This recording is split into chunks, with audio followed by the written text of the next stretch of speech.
So welcome, everyone. My name is Sarah Lentz. My pronouns are she, her, and I'm chair of the board. And we're excited to be with this Boundaries Committee again tonight.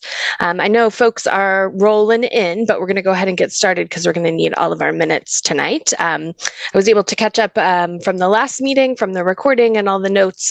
So sorry I was not able to be with y'all, but I'm here today and ready to jump back in with you. So I thought we'd start with just a really quick welcome and word, which is I just would like everyone to say their names to just remind ourselves who's in this room together, and one word about how you're coming into this space tonight. It can be related to this work, it can be related to your life, anything, but just one word.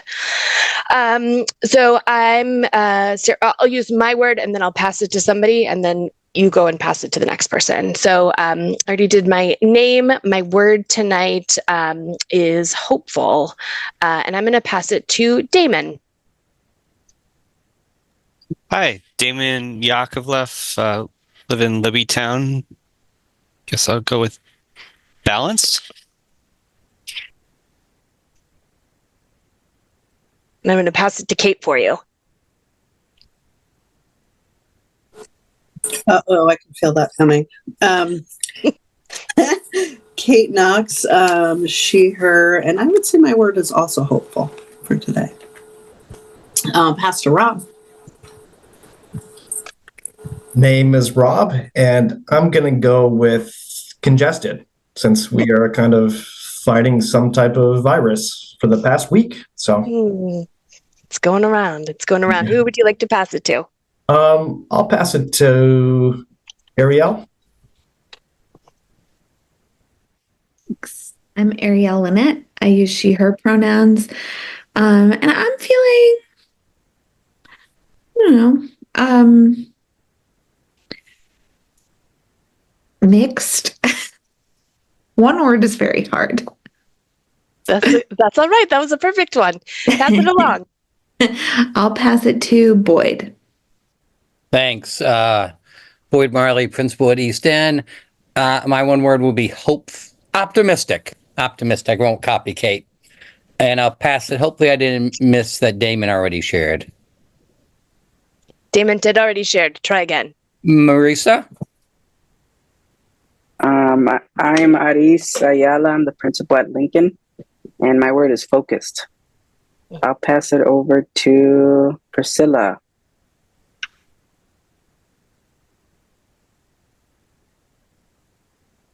Hi, everyone. I'm sorry I am a little bit late, but my name is Priscilla. She pronouns, and the word right now that it's, I think I'm also focused. Yeah, I think Marisa is right. So I'm not sure who did it, who went, because I just joined. I don't know who's missing. Let's go to Hannah. Okay, thank you. No problem. Thanks, all. I'm Hannah. Pronouns are she, her. I guess the word coming today is a little gray, but doing all right. I also am not sure who hasn't gone, so maybe raise your hand because I joined a little late. Love that strategy.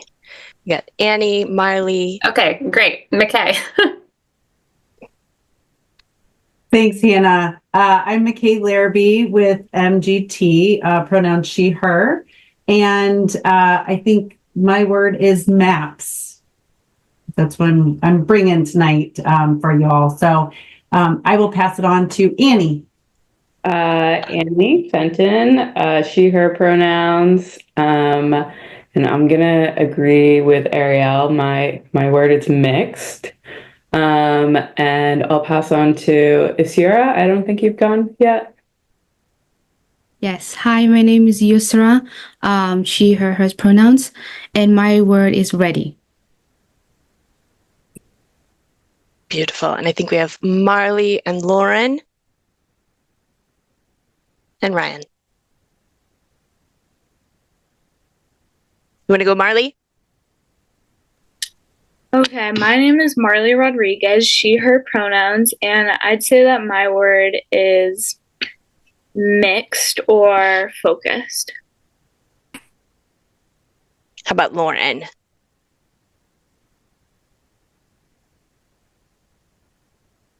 Oh, we might be waiting on Lauren. Ryan, you want to go next? Yeah. Afternoon, everyone. Ryan Scanlon. He, him, and optimistic. Okay, beautiful. And Bill, I know you're just joining, but we're just doing quick introductions. So your name, pronouns, and a word about how you're coming to the meeting today. If you're able to participate, that would be great. Okay, we're going to try to get Lauren and Bill later. They can put their name words in the chat. Is there anybody else that didn't get to go? Sarah, of course. Go ahead, Sarah. You can close us out. That's okay. I think we might have reached our quota of Sarahs on the call. So, Sarah Warren, I am the head of strategy for the district, which is lots of different things, but strategy is the word. And I'm feeling strategic today. Awesome. Beautiful. So I did put the Miro link in the chat if folks want to open it and come in here with me. That's great. But I'm also just going to show here on the screen what we're doing tonight. So up first, we have just a quick conversation around the guiding principles. I know you kind of circled around a lot of things in the last meeting, and I'm hopeful that in this first 10 minutes, we can really zero in on the guiding principles that this group wants to use in the way that we want to describe our guiding principles. So that's going to be up first. And then I'm going to turn it over to McKay, who has some awesome data and maps to walk us through around our current boundaries, some attendance and demographics. And then we'll land at the end with next steps and next steps and what our process is moving forward. Ryan or McKay, is there anything else you would add before we get into the guiding principles?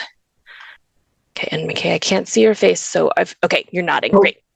Yeah. Perfect. So up here, we have this guiding principles slide or frame. And so up here at the top where my mouse is moving are the original list that we were looking at in the last meeting.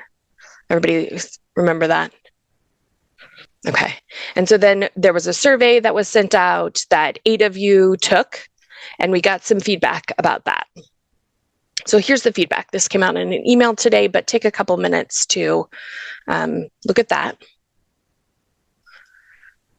And so when McKay and I met, we kind of distilled out the themes from that feedback and from the conversation last week. And or not last week, it just feels like last week, last month, and then ended up with this list right here.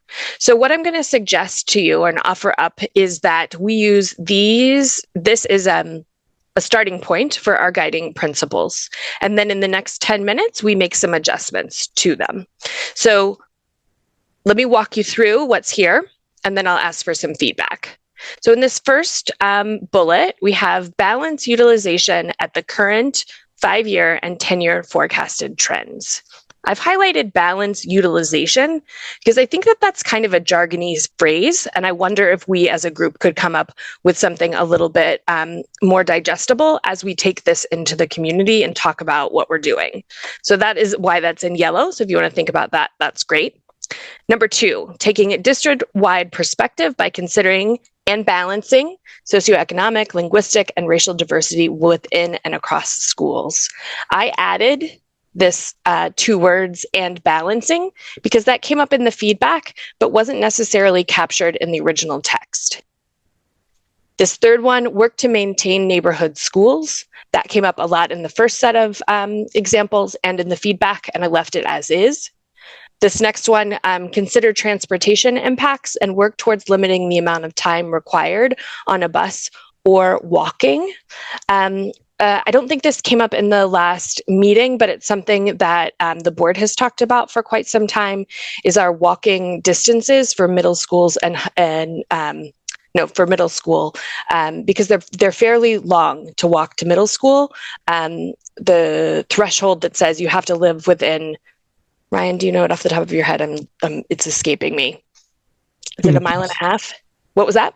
Middle school is 2 miles. 2 miles. So to be able to ride a Portland public school bus to middle school, you have to live outside 2 miles from the middle school that you go to. So I would like to add or walking to that. And then finally, we have this fifth guiding principle: minimize the number of students impacted by boundary adjustments, especially siblings and neighbors. So the siblings and neighbors part did come back in the feedback that folks had given us. And so it made sense to me to add it there. So I give you this as a suggestion of a way to kind of like pull in all the thoughts that we've seen, both in the last meeting and in the feedback that we received. But I'm also open for tweaks and changes to this. So I would just ask that if you have something that you'd like to change, add, or subtract, that you raise your Zoom hand, and then I can call on you and we can see if we can figure out some better language for these. Yeah, Ariel, go ahead. I actually have a question. I'm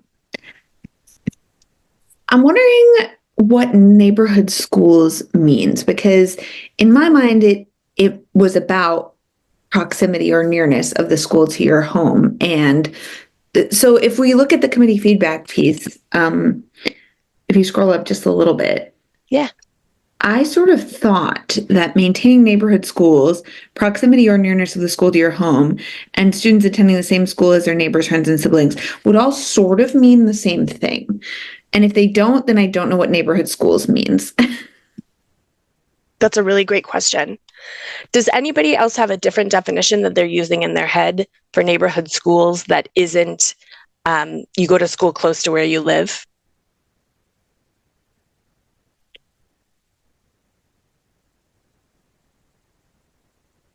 So I'm going to assume that silence. Oh, Damon, go ahead.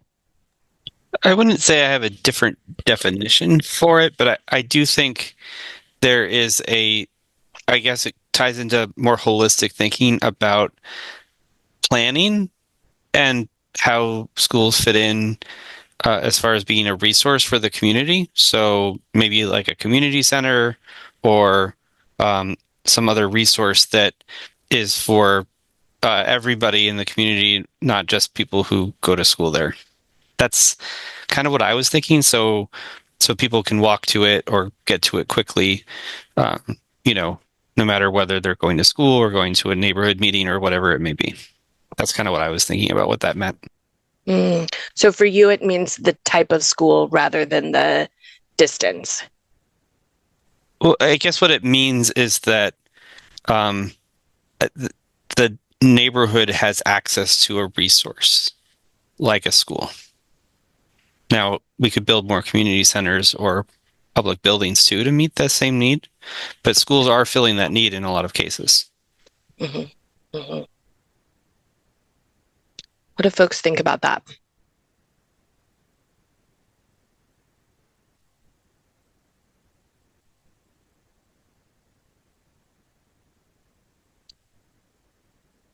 I think it does make sense to land on a definition of what a neighborhood school is. By show of Zoom hands. Oh, yeah, McKay, go ahead. Oh, I just wanted to chime in and listening to Damon talk about that. Take it for what it's worth, but working in political redistricting spheres, a lot of people think of these certain areas as communities of mutual interest. And so for what it's worth, that could apply here. Thank you.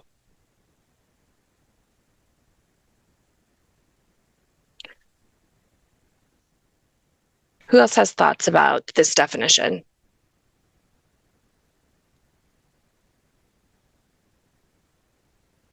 I mean, I think the way it's commonly interpreted in Portland is by our existing neighborhoods, which, vary in size, but people really hang on to and say, I live in this neighborhood, I live in that neighborhood.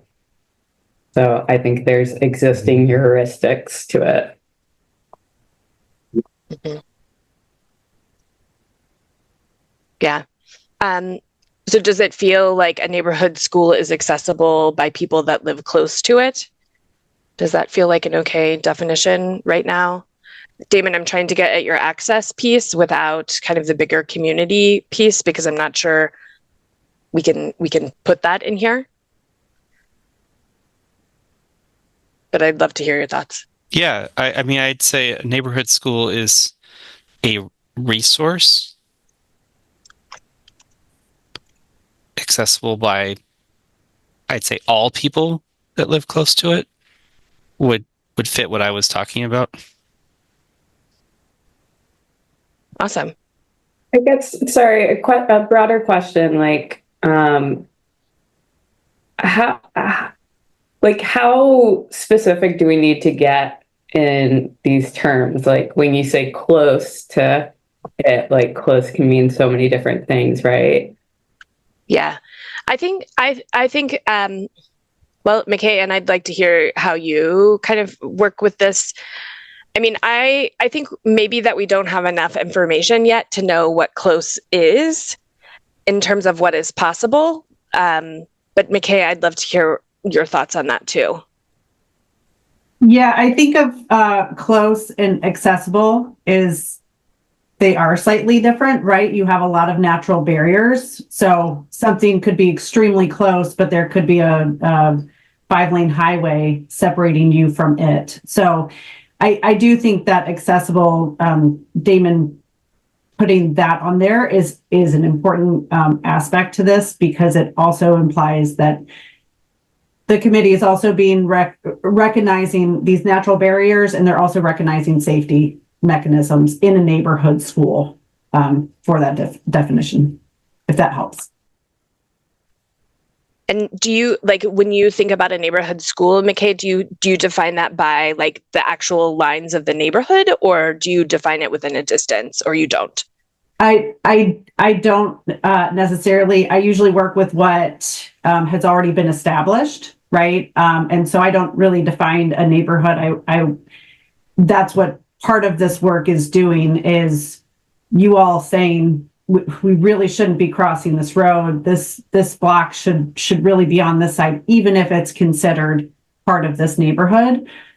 So for what that's worth, I do think access is an important piece that implies safety and accessibility. If you have to climb a mountain to get to it, it might not be accessible. If you have to row a canoe to get to it, it might not be accessible to all. Okay. Priscilla, go ahead. Yeah, I was going to ask a question, but I think she just answered. So on your work, do you determine what are the safety zones, especially for like middle schools that have to walk 2 miles? We can include those in our scenarios, but unfortunately, what I have is usually a walk zone is just it's a mile buffer or a 2-mile buffer. Sometimes districts carve out areas that are not walkable or don't have crosswalks, but usually I don't have that in my mapping software. So I rely heavily on you all to say, no, McKay, we cannot do that because of transportation or because of safety. That's where you all bring the local knowledge to really inform that piece. And just to add real quickly, I asked that because I think since the last time that the map was designed and the safety zones was established, a lot has changed in Portland.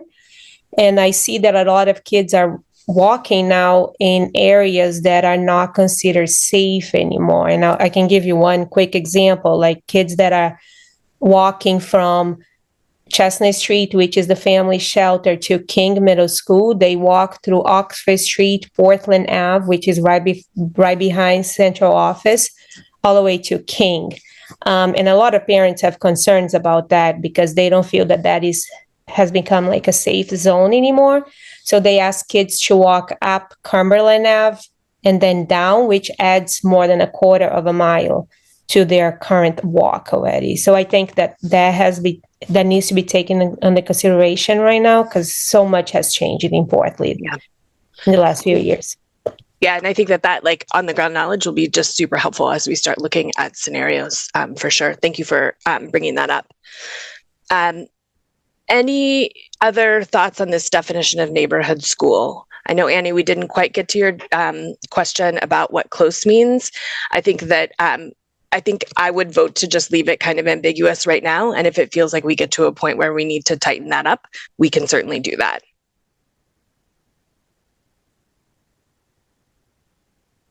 Any other changes or language suggestions that people would like to make on any of these?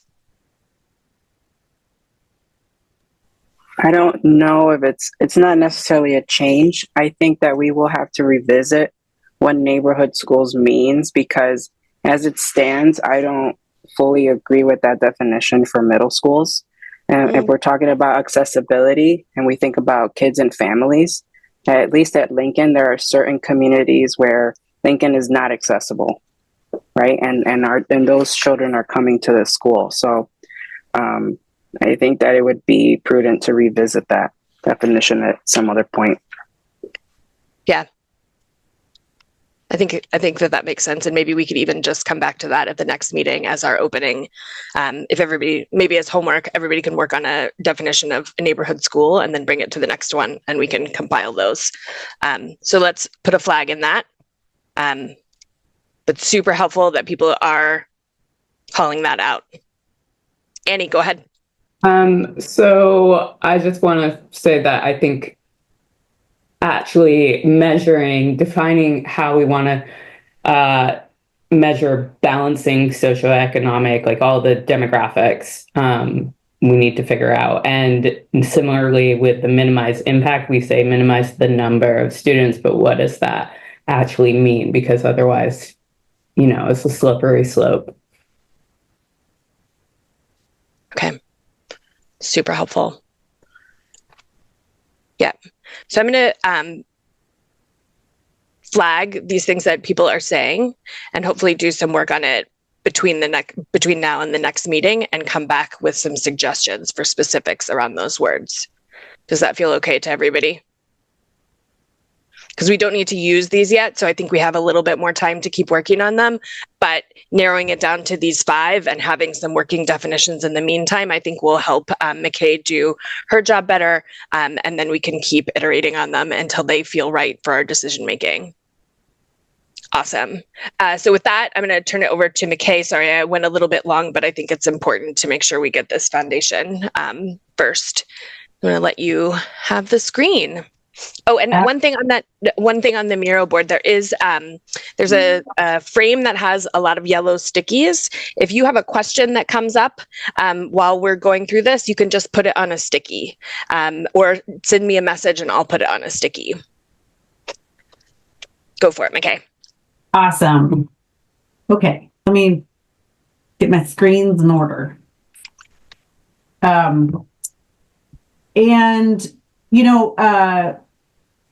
You'd all ask for examples of like a computer generated model for nearest school. And that gives you an idea of what a computer generated model says is nearest. And I only say that this is just if it helps for identifying what you think of as a neighborhood school.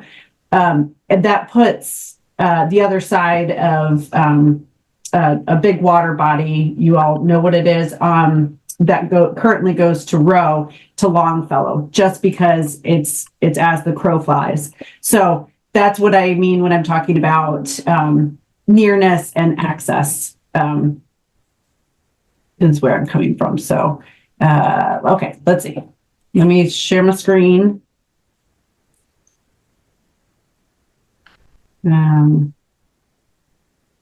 Okay.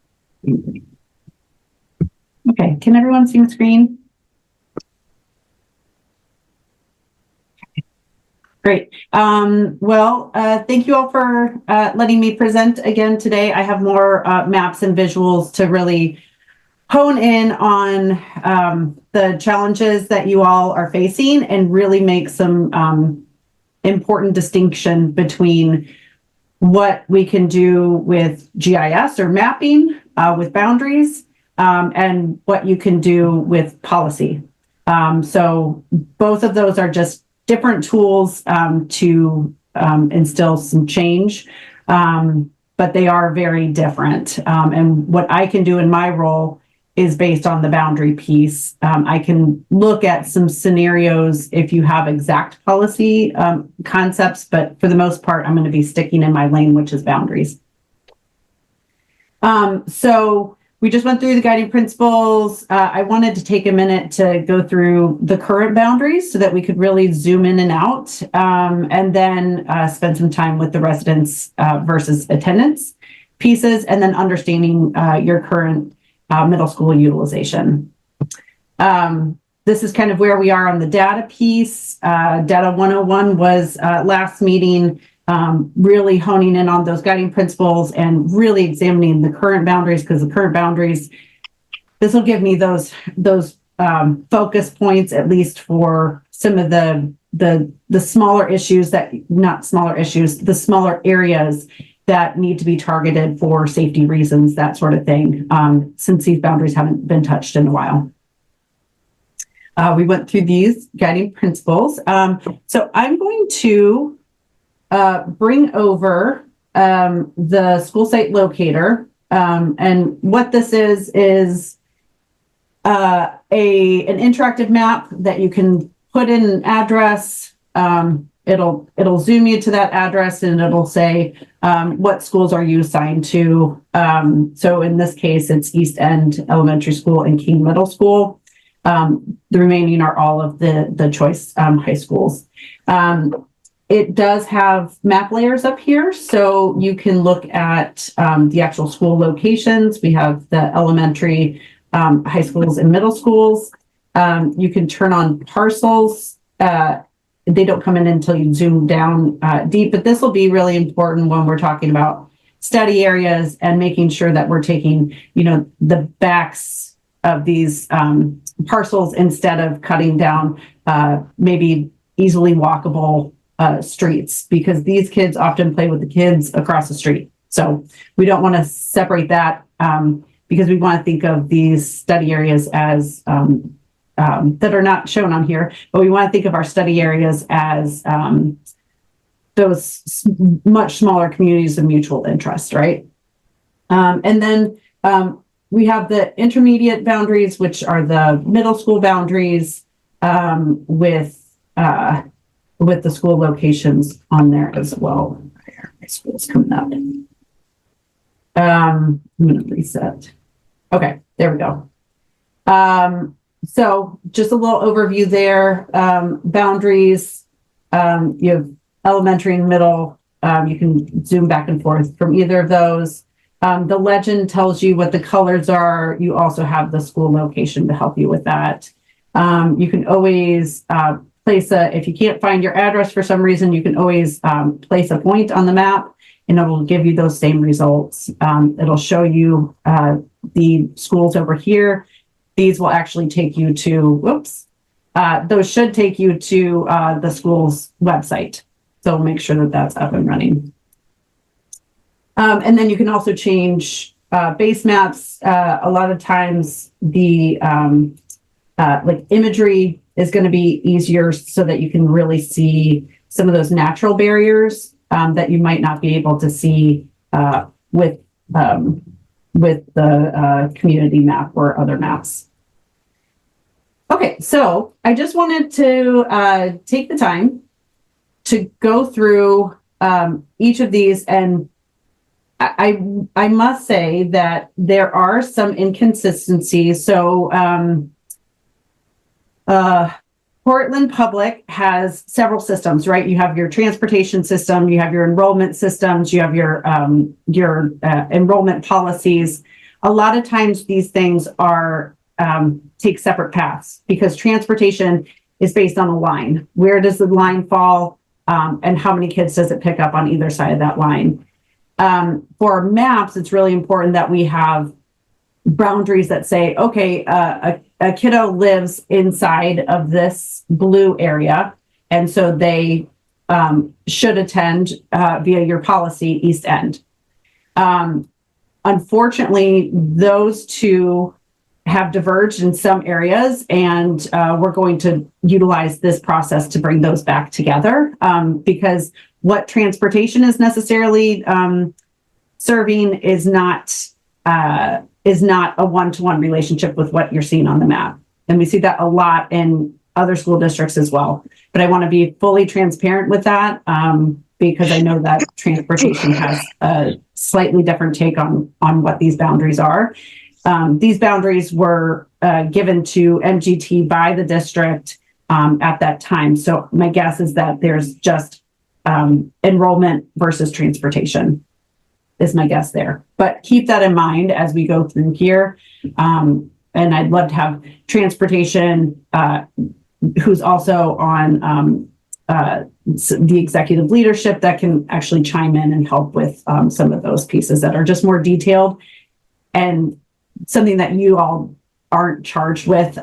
So we are going to be working on that. So if you see small modifications, it's because of that. But the reason why I say that is because this island pops up kind of as a land. It's not an actual island, but it jumps out as an island. And I don't believe, I'm not sure if there's somebody here that can chime in on this, but I believe that there is a connection between here and here for Ocean Ave. I don't believe that that's just sitting out here and folks are being picked up from here and no students in here. You'll see that same kind of thing. This looks really weird. What that is because a bus is going down here and grabbing just these students that live off of that highway. So we have quite a few of those that just look like little stabbies here and here. And if you zoom in, you'll be able to see that that is the attempt there is to work on the parcels. So that is a transportation kind of driven cut in the attendance area. Does that make sense? It just looks odd.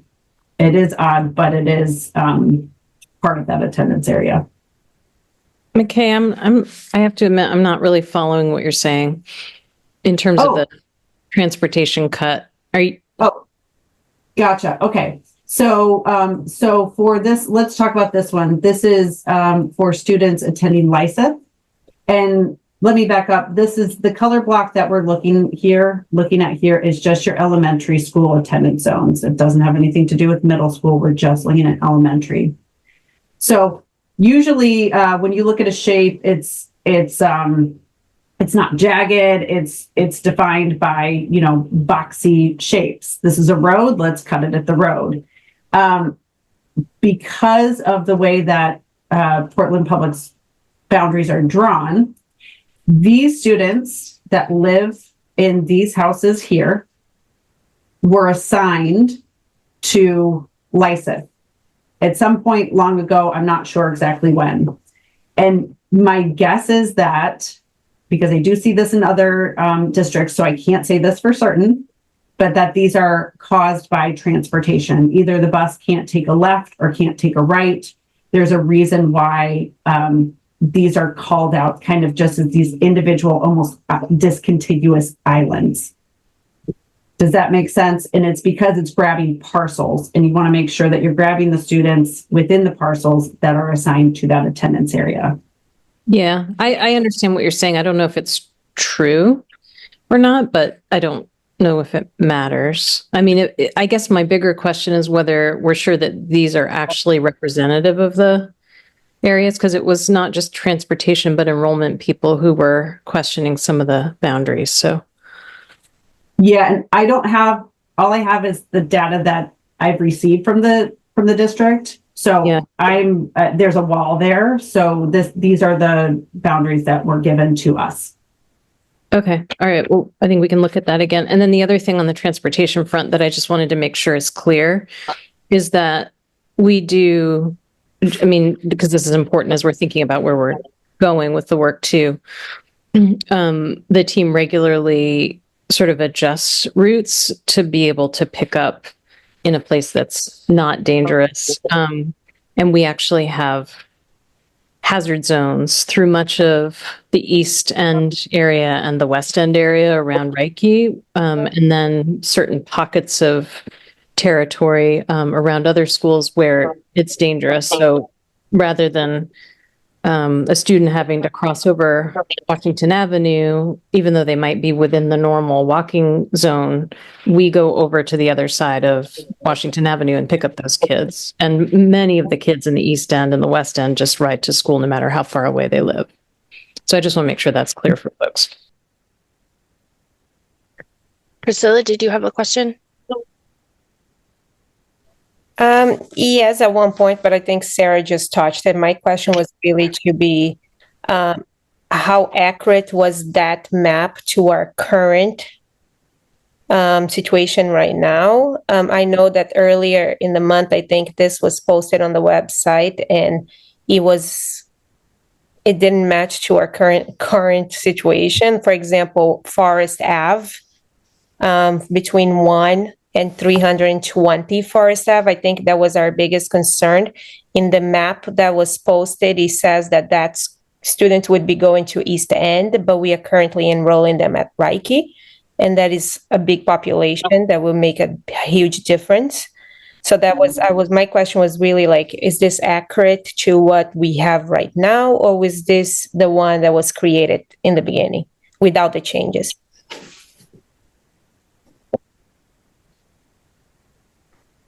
I have not made any changes to what was given to me. So there have not been any changes there. I think the disconnect may have been not getting updates or potentially dealing with transportation versus enrollment or vice versa. But these are the attendance areas that I received. I have not made any modifications to them. So I think what we've talked about also internally is getting this to represent whatever you all have currently with transportation. I just don't have access to that.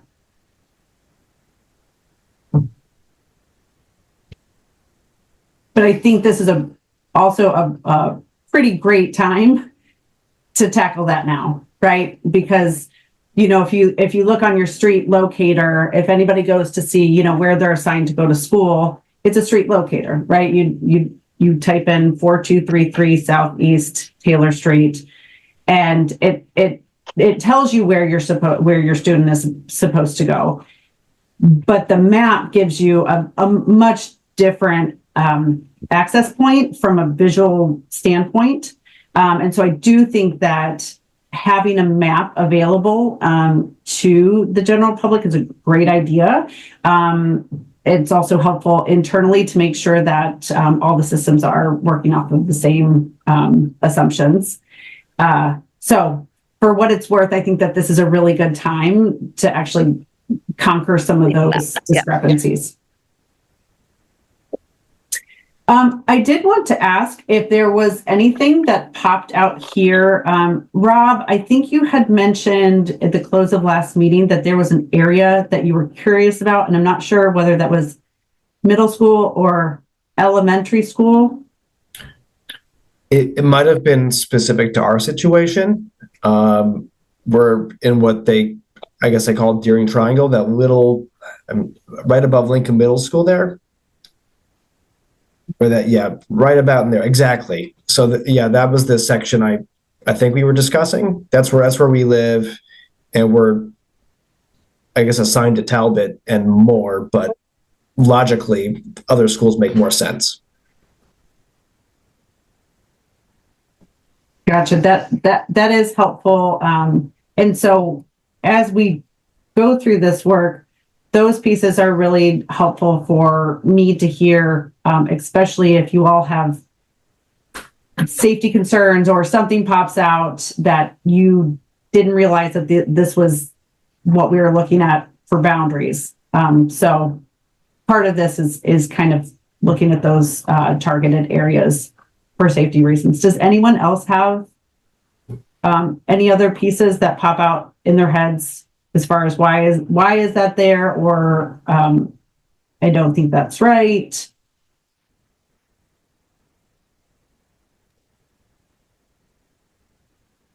McKay. I think part of it's hard because you haven't seen it, right? Like if you don't have anything you haven't been in it So it's all new. So it's hard to say that something didn't look like you thought it did when you didn't know what it looked like.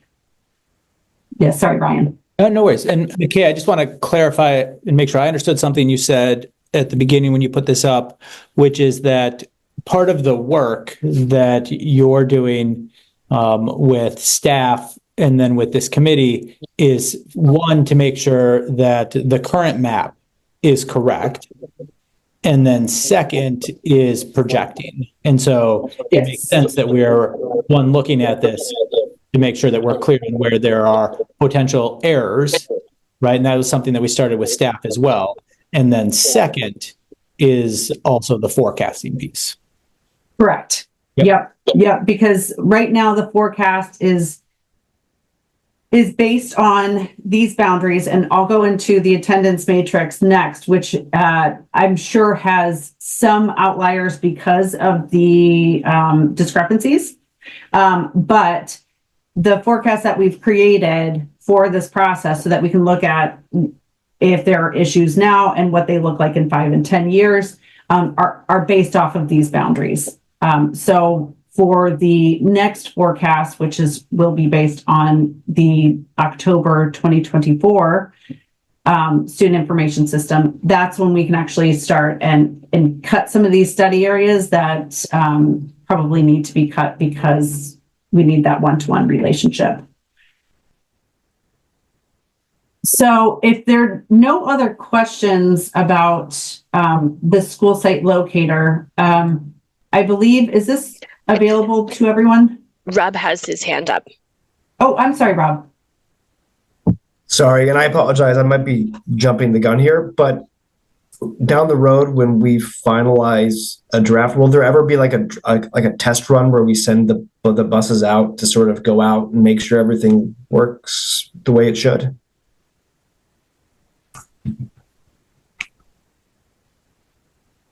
I'm not quite sure. I know that the district has transportation software, and a lot of that does work with GIS. And so when we get closer to an actual scenario or a draft scenario, we can always share that with district leadership. And I'm assuming that they can put it into their software to look at drive times.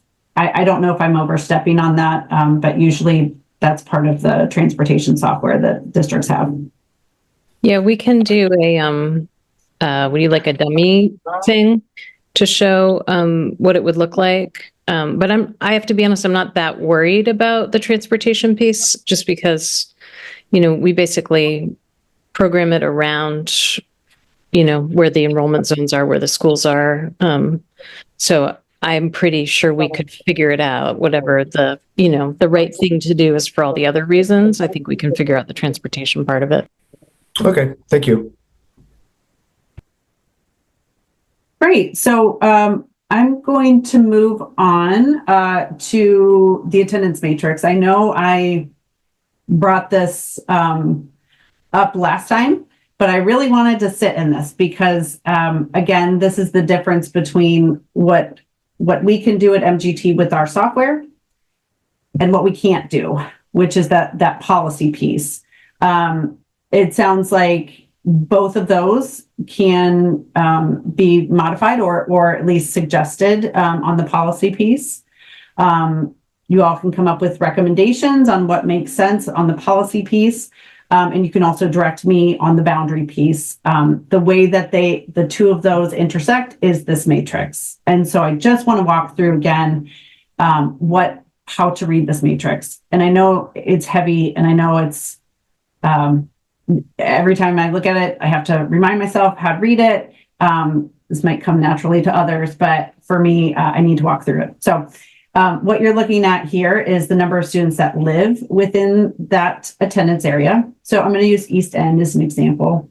East End has 434 students that live within that attendance area. They are contained within that container.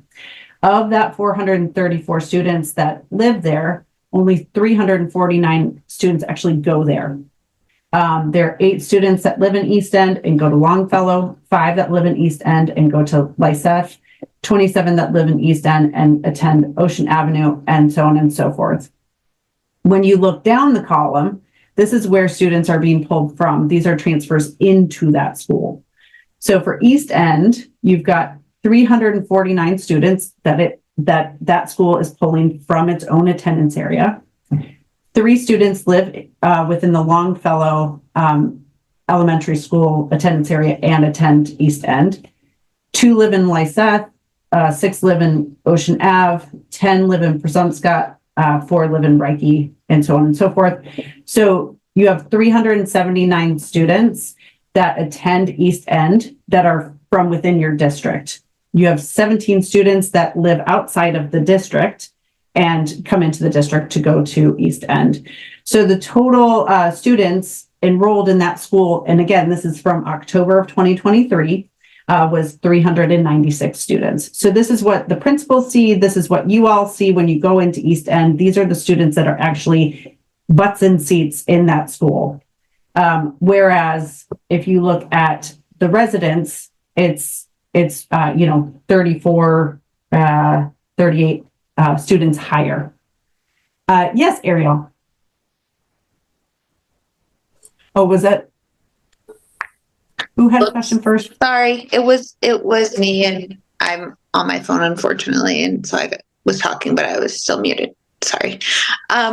There was another piece of information that I think was on a different slide, and maybe we have these slides, but I don't remember for sure. But I think the other piece of information that would be helpful in conjunction with this of how many students are enrolled in each school and sort of where they come from is where each school is at in terms of its enrollment as compared to its capacity. And I know that you gave that to us, but I think that's on a different slide. Is that right? That's correct. I'm going over that next. Yeah. Okay. Thank you. Yes. Kate. Yeah, thank you. Can you remind us, Ryan or Sarah, what, can't remember where you just got, what the inter-district transfers might be? I know, for example, at Lyseth, we have a couple of kids that may be in immersion from other places. Is that educational need? Is it trying to be with a sibling who's moved? Just trying to get a sense of those numbers and what that means. Yeah, so there could be a couple of different reasons, right? So, and Boyd, you can feel free to jump in here as well, since we're talking about East End. But East End has a couple of specialized programs for students with specific needs in their IEPs. And so they have that. They have students that have McKinney-Vento rights to continue to attend that school. And so those are two of the biggest factors. And then there are times where a family may request an out of neighborhood placement based on specific educational need that vary. Those aren't as many, but that's also another factor, but they're pretty limited. Ryan, would that number also capture our students who attend through the Maine Center for the Deaf and Hard of Hearing program? Yeah. Yep. And actually, those may be counted in your interdistrict. Okay. Yeah, you're right. Yeah. So there's a number of factors that would draw students though to East End. Yep. Thank you. That's helpful. I forgot about the specialized program, so that's helpful. Thank you. Great questions. And some folks will look at a matrix and be like, that's not right, because it's a different paradigm. It's a different way of looking at things. Districts usually don't have their eye on where a student lives. They just have their eye on where the student goes to school. And so this is really, can be really helpful for answering some of those questions. This is, I think, Ariel, what you were talking about. We've got the school capacity here. And then what we're looking at is the school, and I'll explain why I have these three kind of highlighted. You have your capacity here. You have the number of resident students. Remember, I'm going to go back up. This is that 434 students that live within that attendance area. So if we look at 434 divided by 466, if all the students that lived there went there and no other students went there, you would be at 93, the building would be at 93% utilized. That's not the actuality, but that's what we can change with boundaries. If you've got, but in actuality, as of October 2023, you had 396 students that actually went there. So that includes all of the transfers out, all of the transfers in, and the inter-district transfers in. So what you're looking at is your policy has actually helped East End to keep it from being overutilized or filled to capacity. So 396 divided by 466 is 85%. So that's what this column is really what you're looking at when we're talking about enrollment. This gives an idea of how many students are coming in. That means in from other attendance areas within your district. So 30 students are transferring in. 85 students are transferring out. That's not outside of the district. That's transferring out to another attendance area within your district. So you've got a 19.6% out rate for the East End. Your total ins combines your inter-district transfers from out of the district plus the ins from your district.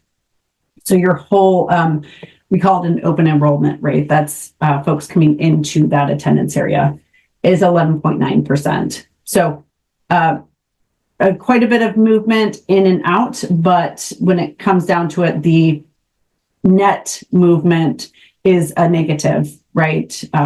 Because this number is higher than this number. So I bring this up to highlight three schools, East End, Ocean Ave, and Reiki. These are three schools where there's a fairly large discrepancy, a classroom or two of discrepancy between residents and enrollment. And so that's why I'm bringing it up, because this is the bucket that we can work on with maps. This is the bucket that needs, if that needs to change, then that needs to be recommendations to policy changes. The reason why is if we were to change this and bring the utilization down from East End, this is not going to necessarily change unless policy changes, right? So it is a difficult tool set to use both of those, but I just want to be clear that boundary changes are residence-based because it's where the students are living. Your policy is where students are enrolled. So allowance of intra-district transfers within the district. And those might be because students might need to be serviced or at a different school because there's resources. So there's a lot of reasons why those aren't a one-to-one relationship, but it is important to know what the tools that you all can utilize for one or the other. Does that make sense? Okay. To illustrate this, I brought these up in three different sets of maps. The first one is looking at utilization only. So this is building utilization. That's why I highlighted those three schools, because if you can see from, these are the same core pleth breakdowns. The lighter color is under 70% utilized. These a little bit darker colors are 70 to 80. Even darker is the 80 to 90%, and the darkest teal is this above 90%. So you have Ocean Avenue from a residence perspective of being at 64.2%, whereas in enrollment, you've got 79%. So to me, this basically just says that it doesn't mean that there's a ton of students coming in. It means that there's more students coming in than going out. So there is still student movement within this analysis. It's just that the net is a difference. It's a pretty big difference from almost 80%, whereas the residence is 64%. Similarly, Reiki has 83% if we're just looking at residents. However, their net transfers in puts that school at 93.5%. And East End has the opposite situation going on, where East End, if everyone that lived there went to that school, it'd be at I think 93.1. That's a little fuzzy. But enrolled, you're at 85% enrolled. Yes, Ariel. What are healthy numbers? Like when I'm looking at Reiki and it's at 93.5% in terms of enrollment utilization, that to me is like, that's too much. And Longfellow at whatever that is, 68.2%, that seems like not enough. But what are sort of the accepted, if there are accepted, sort of appropriate levels to aim for, both in terms of residents and enrollment? I can answer from a resident's perspective and from other districts. I will say that capacity and utilization, capacity is a choice. It is usually managed really well by principals that work very hard to make sure that those schools are utilized appropriately and servicing all of their students. It's not an easy job. It's also school districts, capacity is one of the hardest things for them to define, because it's not your fire capacity, it's usability, it's your utility of that building, which is very difficult. I believe in Portland, Oregon, with our study, it took almost 3 years for the school district to even define their capacities at their buildings. So that's how I'm just stating that it's a very difficult piece to define and put a straight number on. But ultimately, we're utilizing it for a comparative model. And so usually what we're looking at is functional capacity. It is not full capacity. It's not that fire marshal capacity. And usually those functional capacities are already set to a lower, 90% of the actual full capacity of that building. In my work, I see around 85% is a I think others in this room could probably answer this better, but 85% is always, 95% feels a little full, 75% or 70% and below feels a little empty. So you're right on target with what I have seen in other school districts, but I will pass it over to others that have more on the ground knowledge.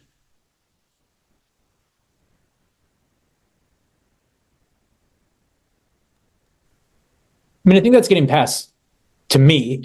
And I'll just say what, Ariel, I think what you sort of raised is right where we feel the tension, right? Is that we have some schools that feel tight and some schools that feel less tight. And as part of this, we should actually look at the utilization or the capacity and how it was defined.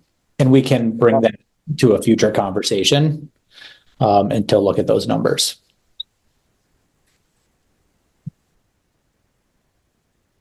Okay, so really good questions. Keep them coming. And really, honestly, like, capacity is a choice that districts have to make, and it's used as that comparative piece. And I'm sure, I'm sure for some principals, you could have a school that's 80% and it feels really full. It's all about space management. It's all about, when the buildings were built, how old they are, what the condition is. I mean, I worked with Philadelphia School District, and they have several schools where whole portions of their school are just not usable. So it really does come down to the actual space that's usable and appropriate for servicing students.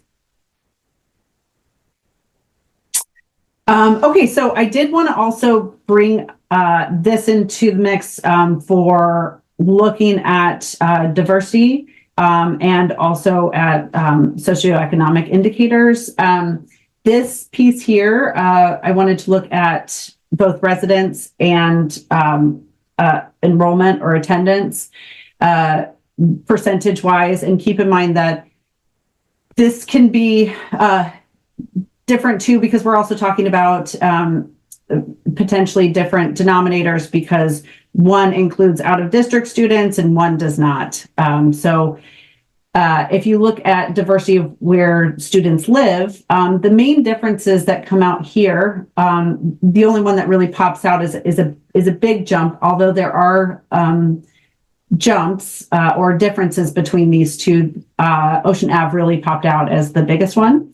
Ocean Avenue as residence-based is 31.5% diverse. And by diversity, I want to define that. It's defined in our data as percent non-white or Hispanic students. So 31.5% for residence-based. And that pops up to 41.9% in the enrollment based.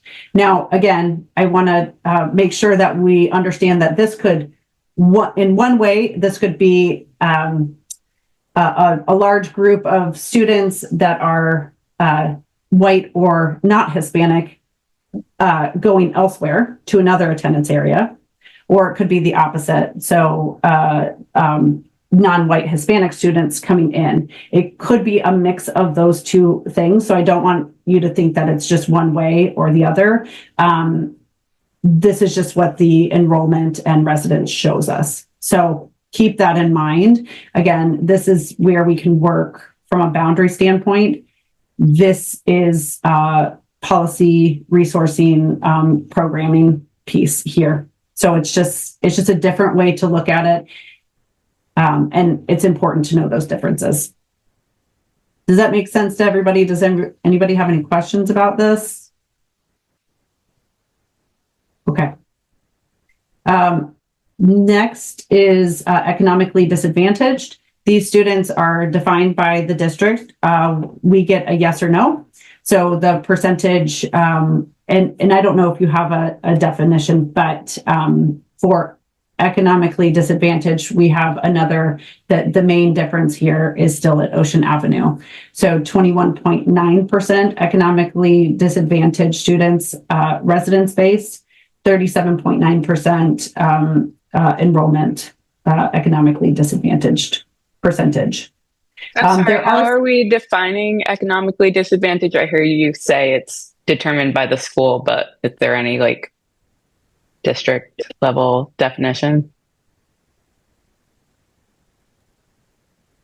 I don't have that definition. I just get it in the student information system. Right? Yeah, Grace or Priscilla, I actually don't know how it's defined in our SIS. Grace or Priscilla, do you know how it's defined? Well, I don't know how it's defined, but I think it's determined based on the forms that students fills out for the student lunch forms, maybe, which I was going to say that I don't know if this would be accurate, because since it's free and free lunch for all, I'm not sure how many families actually fill out those forms. Yeah, I don't know the criteria, but I think it's based on like how we get our Title I monies, and it's based on income levels through that form. So we still have the residents fill out the forms based on income and the eligibility. But then, like you were saying, Priscilla, all students in the state of Maine get free and reduced lunch. But that's where the definition is. I'll be honest, I don't know it offhand, but it's through that document, as my understanding, that we get the numbers. So, but it might be an undercount, since presumably more economically disadvantaged families might be less likely to fill out those forms. Yeah, and there's actually at the level, at the district level, we know who's filled those out. I think because we go through and spend a lot of time just reaching out to families to make sure those forms are, because that helps us with eligibility for funding. So it's called a household income eligibility form that is completed by families in September, and it's submitted to the state, and that is how we get our funds for economically disadvantaged students. So I can't remember the level, but it has some kind of determination of income. and it's the definition is true for the entire state. It's not determined by us. I think I just want to, the curiosity about Ocean Ave is that I think it is a sort of like a procedural decision by the district, because Ocean Ave is a school where we place our students who are living at the family shelter. The family shelter used to be designated at Nathan Clifford Elementary School. Nathan Clifford Elementary School became Ocean Avenue. And so I think that is, and I think the orange triangle that is like out of place in the initial slide is in the area of the family shelter. Yes, and it is. It is orange is because they are districted to go to Ocean.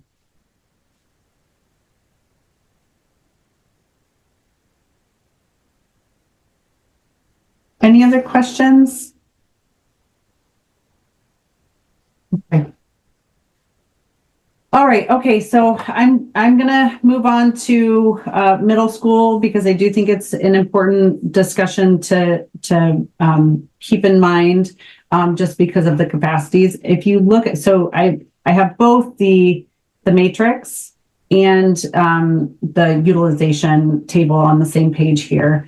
If you look at where students are living for Lincoln, there are 389 students that live within that attendance area. 365 of those actually go to Lincoln, 11 go to King, and 13 go to Moore. And then same thing, you read down for enrollment. The biggest transfer here that I see is there are 31 students that live in King and go to Lincoln. And then the largest inter-district transfers come into Moore Middle School. So your total enrollment for those three schools are 441, 418, and 483. The school capacities for King is 876. The students that live within that attendance area is 458. So 50% utilized if you're just looking at residents. There's not any kind of jumps between these two. There are slight jumps, but not enough for me to make a map of, because nothing really sticks out as from residents versus enrollment, because your transfer out rates and your transfer in rates are comparable. So your net incoming for enrollment or net outgoing for enrollment is not enough to really move that needle. But it is important to just point out that with the capacities that we currently have for residents, King is at 52% utilized, Lincoln is at 42%, and Moore is at 45%. The enrollment does a bit of better balancing with students coming in and out for 50.3%, 45.6%, and 47.5%.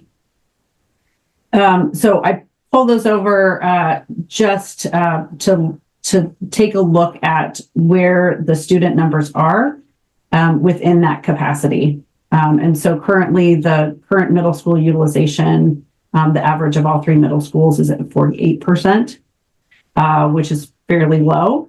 And then I did want to just identify, have you all look at the map. It's also available in that school site locator. And then basically pass it back to you with questions.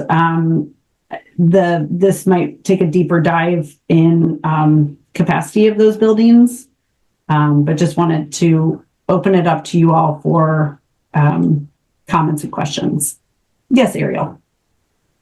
It looks to me like the utilization of the middle schools is not problematic, like just on the basis of this and my complete layperson's opinion.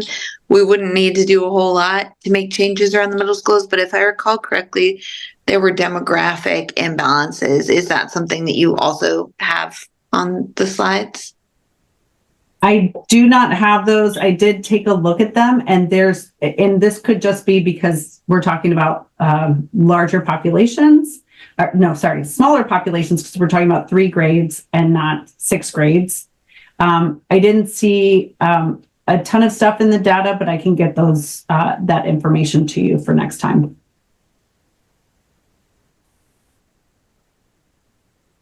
Yes, Priscilla. I think that the numbers at the middle schools are evenly like this. It's probably because of our systems and set in place for enrollment right now, and really differences in policy. Because if we were to enroll the middle school students only in the neighborhood, I think that Lincoln, probably in Light Memorial, would not have as much diversity as King.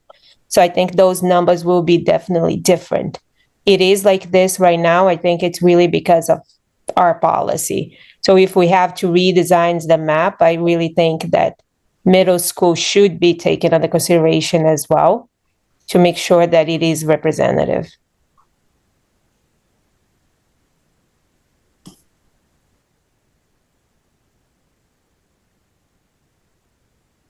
This is Boyd a sec. I have a question just because, and I don't think this is one of our, when we talk about like sort of what our goals are as a committee. But as we're looking at utilization, because as we're going into a election season, school budgets are always a piece. And I think when you talk about utilization, you're talking about resources. So, I think that should be a factor too, because while what's it, 48% of utilization at the middle school, it just makes you wonder, is that the best bang for the buck for the taxpayer and for resources? So I just think that's something we may want to consider as a committee as well. Thank you, Boyd. Damon? Yeah, a couple questions. First, I just would like to know if there's a reason why Munjoy Hill kind of sticks out here a bit as being maybe districted differently than I would think the natural fit would be to send it to King, instead of Moore. So I'm wondering if there's a reason why that is. And also I'd like to second that it would be nice to see the diversity and socioeconomic factors shown for the middle schools as well. And kind of a follow-up to that is I wonder if there is a way to index those possibly on the same map to show the two factors together. So I don't know if there's a good way to do that, but that may be interesting. So I just wanted to kind of ask if there's a way to do that and see if we could see what that looks like. Thanks. Yeah, I'll think about that, Damon. And if you have any tips, we could definitely put it on as labels, but maybe as bars or something as well to help with the visualization. Yes, Rob. I guess I have 2 questions. I guess for starters, I'm kind of wondering, like, what do the middle schools feel like? Do they feel like they're just big empty spaces that aren't being fully utilized? Because those percentages kind of indicate that might be the case. And then my second question had to do with the number of students who might not be captured. I think as we discussed last time, we only have numbers on the students who are actually enrolled in public school. So we don't know the total number of students who might live in a geographic area. Have we figured any more of that out? There is a way that we can do a capture study. It's not necessarily a one-to-one because it's looking at American Community Survey data, which is masked a bit, but we can look at age ranges, which also tends to be not a one-to-one, but we can look at the number of students in the middle school age range as comparative to the total number of students in middle school that you have enrolled at your school.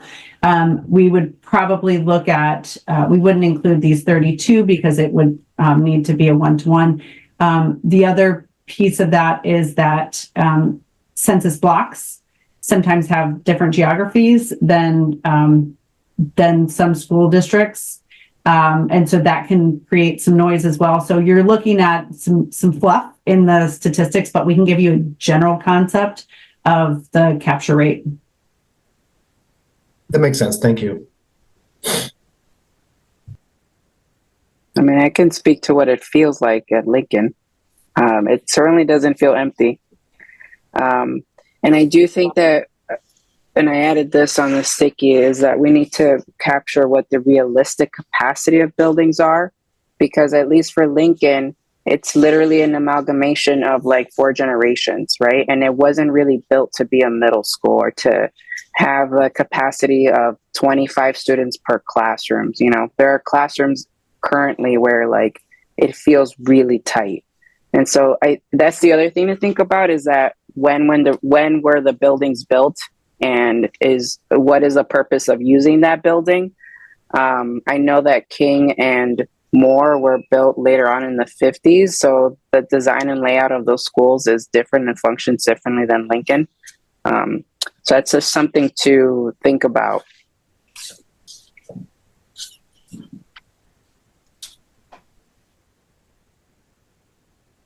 Yes, Ariel. Well, since I've never been inside most of the schools in the district, and I think it's really valuable to hear from folks who are doing that every day. And I guess I'm wondering, I know we've got a couple folks here who are recent grads, and I don't know if any folks in that category have any opinions on how their middle school felt when they were there. Maybe not, but I just thought I'd throw it out there.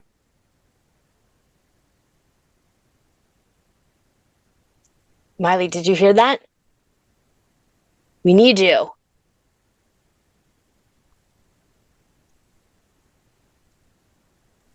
Yeah, go ahead, Marley. Well, when I was in middle school, I went to Lyman Moore, and it didn't feel really empty. It felt like it was like just right. And like our classrooms like ranged from probably like 18 to like 25 kids, but the rooms aren't very big in Lyman.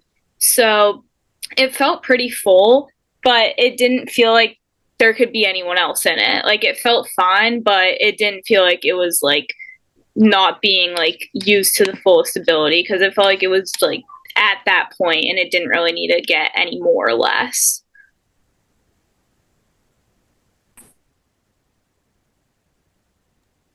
Awesome. That's super helpful. Any other alum from the district?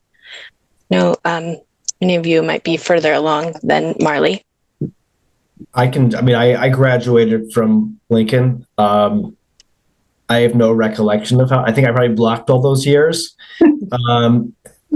If it felt utilized, I think it might have even felt tight at the time. But then again, we're talking almost 30 years ago.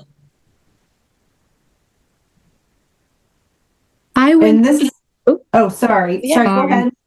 I was going to say that I went to King Middle School, and if I would say the same thing that Miley said, it felt like the class was just enough for the amount of students that were in there. Sometimes, I remember one class that was a little tight for the amount of students there were, but teachers always played around with seating and table arrangements. But like Marley said, I also felt like the classrooms at King could be a little small for the amount of students that were in there at times.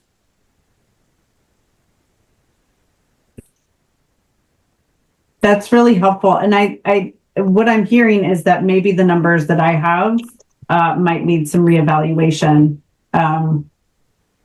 because this has, if it's not actually this, if this is like the full fire marshal, then I think the district can take a different look at those, or a closer look at those, or speak with the principals on what you all think is your capacity. Super helpful. Damon, your hand's up. Was that from before, or did you have another question? Nope, that was from before. Sorry about that. No, that's totally fine. Glad we checked. Any last questions or thoughts before McKay tells us what comes next? really appreciating everybody's participation and curiosity tonight. It's been super helpful. So McKay, do you want to talk us through kind of what comes next? Yes. So what comes next is we're going to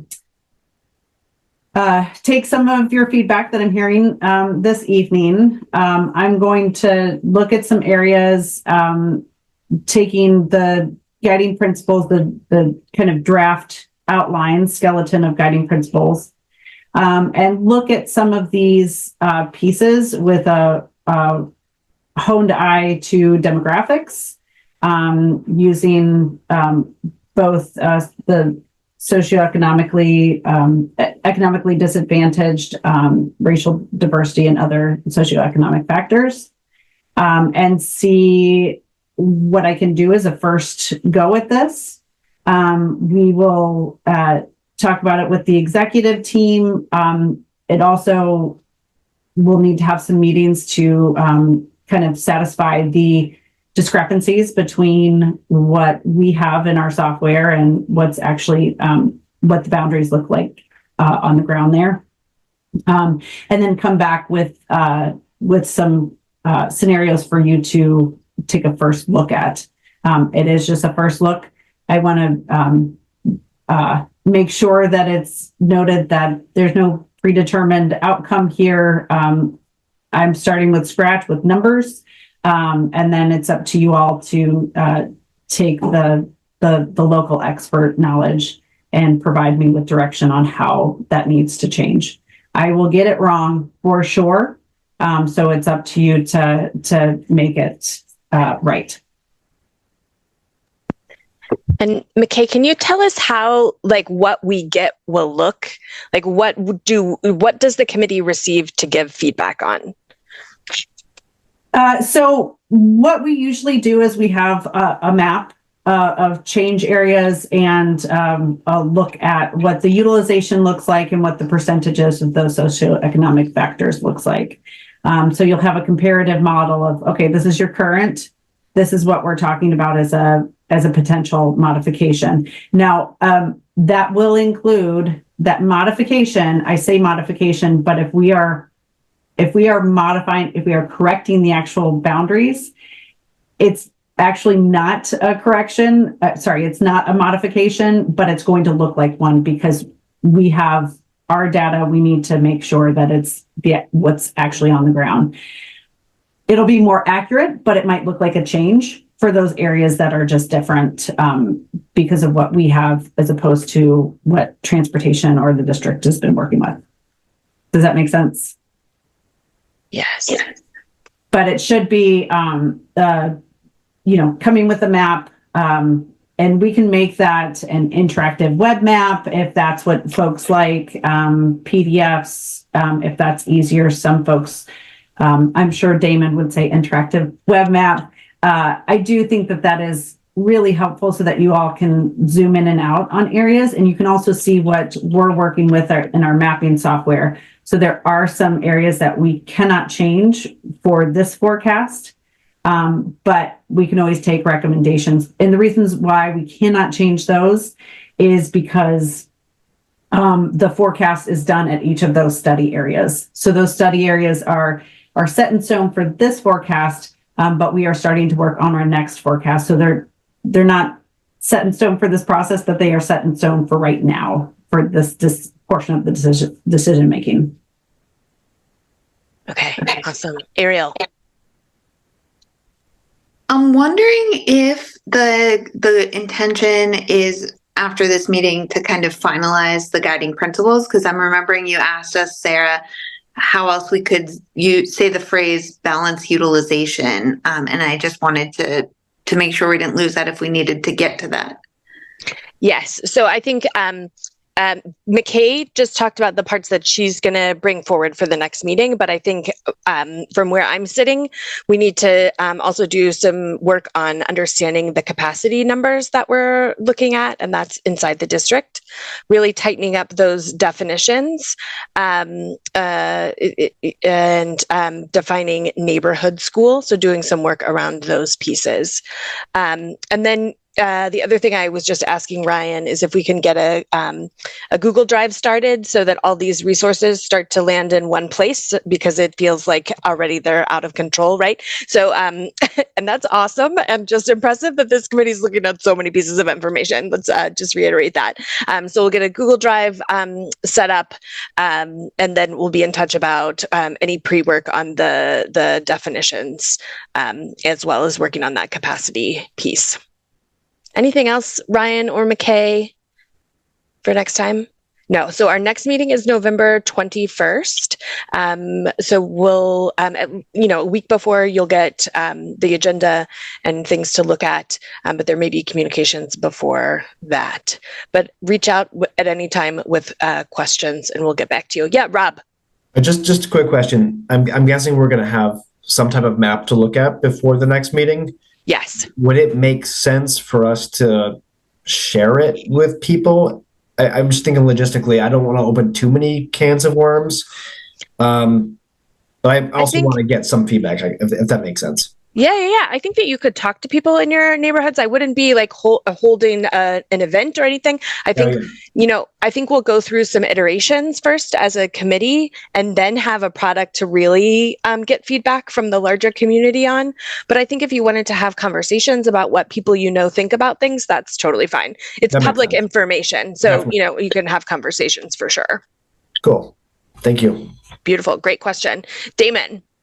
Yeah, just sort of to clarify. So for next time, will we be looking at multiple scenarios, or is this going to be just kind of looking at some of the raw data more so? I just sort of trying to gauge kind of where we are as far as getting to, some choices and, possible scenarios. So I plan to have a scenario. I call it a springboard scenario. It's a beginning stepstone. we don't call anything. It's a first scenario. Mine's springboard, yours will be scenario 1. You say, McKay, let's modify this or this or this. You got these 3 things wrong. Can you go back to the drawing board and see what you get? And then that becomes your committee scenario 1, that we start off. I will do some tweaks and then start off that next meeting. Kind of, it's an iterative process. So it's not, here's scenario A and B, a comparative measure. It's here's what we have so far. And then we continue to work on that. And you say, hey, McKay, why did you do this? And I can say, oh, that's a good question. It's because of X, Y, and Z. So I can explain my thinking on why I chose to try certain scenarios. And then those pieces of it didn't work. I did try it, but it didn't work, are, again, almost more important than knowing what works. Because if I can think of it, somebody in the community is also thinking about that, and they're wondering why you all didn't try this. So it's important to have that iterative piece so that we know what doesn't work. Beautiful. So it sounds like we've got our direction for the next meeting.